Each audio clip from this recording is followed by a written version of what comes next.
का कहर जारी है। बहुत ज़्यादा कोरोना बढ़ गया है और उसी के मद्देनज़र पिछले हफ्ते हम लोगों ने 6 दिन का लॉकडाउन लगाया था, जो कि कल सुबह 5 बजे ख़त्म हो रहा है।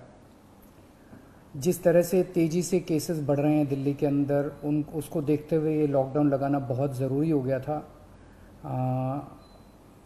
ये एक तरह से आखिरी हथियार है कोरोना के से डील करने के लिए, लेकिन जिस तरह से केसेस बढ़ रहे थे ये आखिरी हथियार इस्तेमाल करना ज़रूरी हो गया था। लेकिन अभी भी कोरोना का कहर जारी है और कोरोना कम नहीं हो रहा।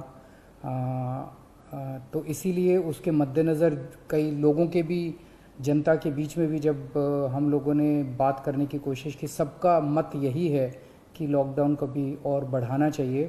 तो लॉकडाउन को दिल्ली के अंदर 1 हफ्ते के लिए और बढ़ाया जा रहा है, अगले सोमवार को सुबह 5 बजे तक के लिए।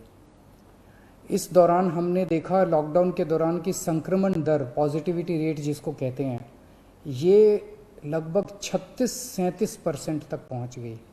आज तक इतनी संक्रमण दर हमने दिल्ली में तो नहीं देखी, बाकी दुनिया भर में हो सकता हुई हो कहीं पे, लेकिन 36-37% तक संक्रमण दर पहुंच गई।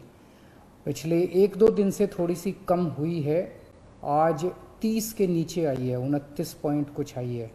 मैं ये नहीं कह रहा कि कोरोना ख़त्म होने की दिशा में जा रहा है, लेकिन ये अभी तथ्य हैं, अभी और कुछ दिन देखना पड़ेगा। हो सकता है बढ़ जाए, हो सकता है कम हो, लेकिन हम भगवान से प्रार्थना करते हैं कि कोरोना से हम लोगों को मुक्ति मिले।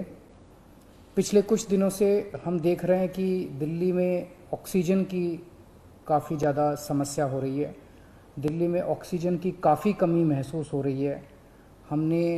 दिल्ली की इस वक्त ज़रूरत 700 टन की है और हमें केंद्र सरकार से 480 टन अलॉट हुई है।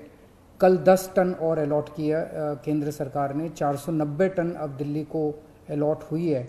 लेकिन ये पूरी अलॉटमेंट भी अभी दिल्ली में नहीं आ रही है, इसका भी काफ़ी कम, एक तरह से कल 330-335 तक ही दिल्ली पहुंची है।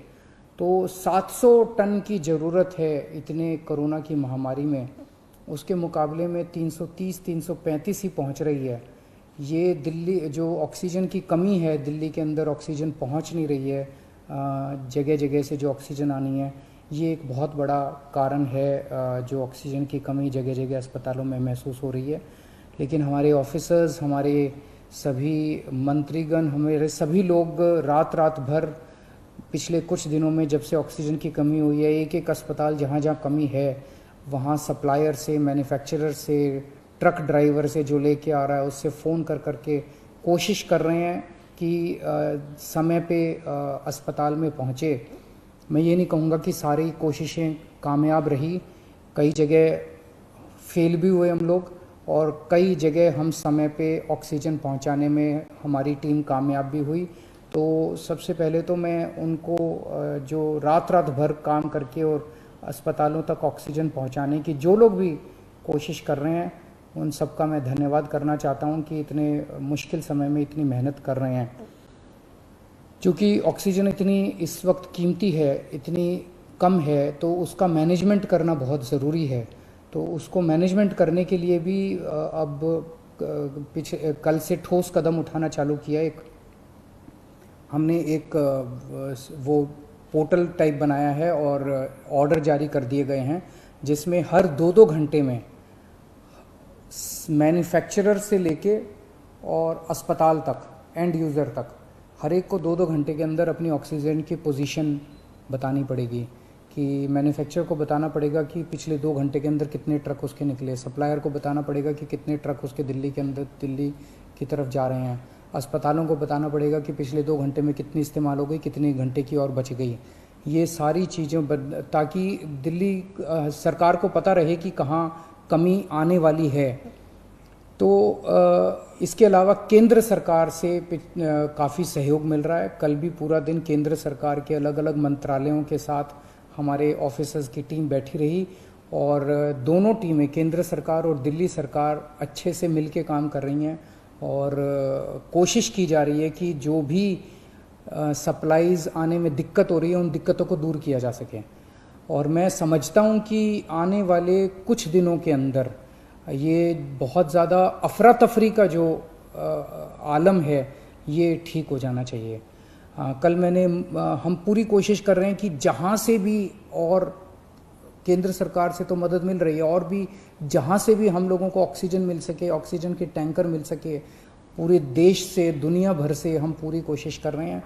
कल देश के सभी मुख्यमंत्रियों को मैंने चिट्ठी लिखी है कि अगर आपके यहाँ, आपके राज्य में, गवर्नमेंट में या किसी कंपनी में कोई ऑक्सीजन की पॉसिबिलिटी हो तो हमें ऑक्सीजन मुहैया कराइए, ऑक्सीजन टैंकर मुहैया कराइए।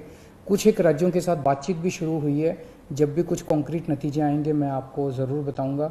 लेकिन बहुत ज़्यादा कठिन परिस्थिति है, इन कठिन परिस्थितियों के अंदर सब मिलके काम कर रहे हैं। मैं उम्मीद करता हूं कि ये जो इतनी बड़ी इमरजेंसी क्रिएट हो गई है, इससे हम लोगों को जल्द छुटकारा मिलेगा। बहुत बहुत शुक्रिया।